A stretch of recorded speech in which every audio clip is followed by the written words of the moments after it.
Hey guys, Christina here. I wanted to come on and give some exciting news. I recently posted an intense word about the judgment of God that I received back in 2015. I felt to reshare the word for one main purpose. It was to show that God always prepares his people in advance of things to come. There's a few reasons that this can happen. One is because he wants us to pray. What are we praying for exactly? Sometimes it's to receive instruction on, how to respond to what it is that he's shown us. Sometimes it's to pray against the thing that he's shown us because power of life and death is in the tongue, and we have so much authority in the things that we speak.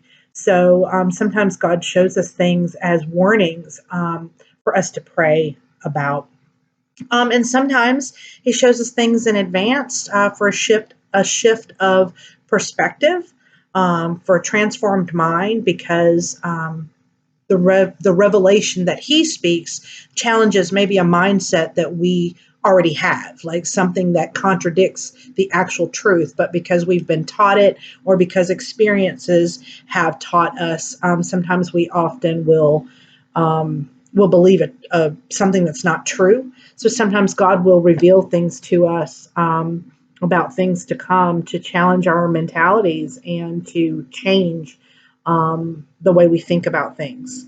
And with that being said, um, there are some other things, other reasons why sometimes God will warn us. Sometimes He'll warn us through dreams or visions or words to inform or warn a person, group, city, or nation of things that are coming. And sometimes He shows us things to create a strengthening of faith and confidence that He cares for us enough to share His heart with us. And so, with all that being said, I want to fast forward from 2015 to early 2018. I began having images of this particular passage play out in my head over and over. It's from Matthew 21:12, and it says, Jesus entered the temple and began to drive out all the people buying and selling animals for sacrifice. He knocked over the tables of the money changers and the chairs of those selling doves. The part that was very interesting to me is what he spoke to me every time I would see this image. He kept saying to me, I am coming to turn things right side up.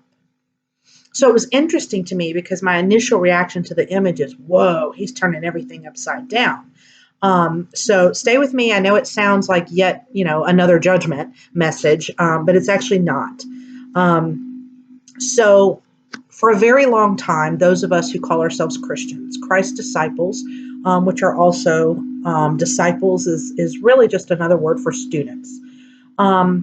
We have followed a model that has not been modeled after Christ, but after a system of the world, which the world oftentimes through Scripture, it symbolizes those that don't know God. It symbolizes like a whole other system. And we've built businesses instead of houses of prayer. And so when Jesus came into the temple, he was actually, throwing and confronting that system, that method of doing things, and the fact that these money changers in the temple courts were taking advantage of people, and they were taking advantage of a system, and they had taken something that was meant to be holy, it was meant to be sacred, and it was supposed to be a place of prayer and worship, and they had turned it into a business, taking advantage of the people that had come to worship. And when you think about generations of what the gathering of believers, what the church has looked like for a very long time, it really has looked not much different from what we see here in that passage. So, one thing that's very important to understand is the definition of what we have understood church to be. The church is the people and not the building. The gathering of believers, called the church, is supposed to be a group of students coming together on a regular, daily basis to equip, prepare, and encourage one another. We've gotten so off from the model of the early church. You can refer to the entire book of Acts, that we don't look anything like Christ when it comes to our weekly gatherings anymore. And I am intending to do a few more videos to talk more about those things and what I believe God is doing in the church today, and how it's actually a really good thing that we're all online right now and being challenged in our faith and being challenged to look at the way we gather. So I will post some more videos about that kind of thing coming up, but I just didn't want this one to be way too long.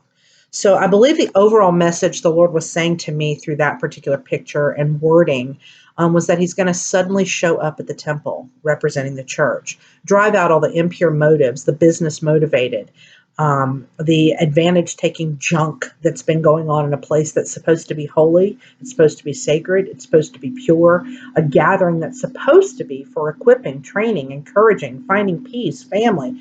But we've created an image of ourselves that's not represented Christ, but instead hasn't looked much different from any self help or positive message of a business gathering.